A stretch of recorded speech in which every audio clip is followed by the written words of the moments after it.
um dos maiores personagens, se não o maior, um personagem da história do cinema. Ele foi inventado numa manhã com graxa de sapato e com lenço de papel. O Coppola, o diretor, foi até a casa do Brando de manhã cedo. O Brando não tinha levantado ainda. Então ele abriu a porta, ele tava com um roupão japonês, um cabelo loiro, tudo comprido.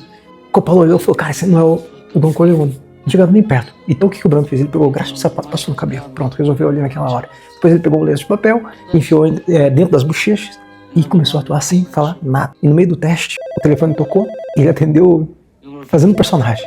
A Paramount odiava o Brando, porque ele era polêmico, né? Achava que ele era problemático demais, incontrolável, concordaram em considerá-lo.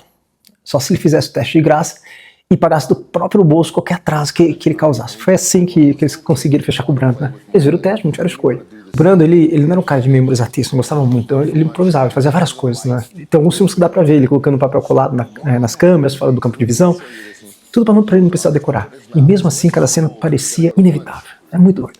Porque ele não estava reproduzindo o texto, ele estava habitando uma vida. Só pra você entender, quando o nosso cérebro está em modo de reprodução, tá fazendo algo, ele fica monitorando. Ele compara o que está saindo com o que deveria sair.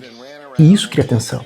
E é a câmera que captura essa atenção. Então, quando o cérebro está em modo de presença, ele só responde. Impulso, viração, sem filtro. E daí os neurônios, os espelhos do público, eles sentem essa diferença antes de qualquer pensamento consciente. E o Brando, ele conseguia viver em modo de presença. Por isso que parecia que ele estava atravessando a tela.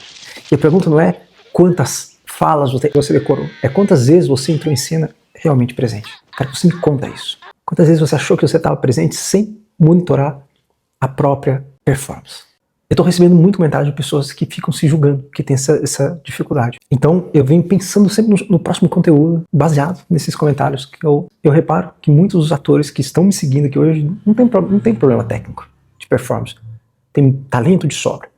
Só que tem uma autocobrança muito grande. Então me conta aqui embaixo nos comentários se você é uma dessas pessoas. E se você está chegando aqui agora, não sabe o que eu estou falando, eu tenho vários conteúdos, inclusive sobre neurônios e espelhos, para você entender o que é.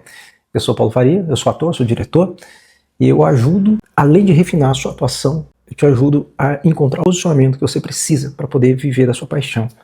Porque na maioria das vezes o seu problema não é técnico. É posicionamento, é estratégia, é fazer as pessoas te enxergarem. Tá? Então, se você não me segue e sonha em viver disso, nem perde mais tempo, comece a me seguir e faça um ato de generosidade, porque você sabe também que sonha em viver disso e envie esse conteúdo para essa pessoa. Valeu e até o próximo.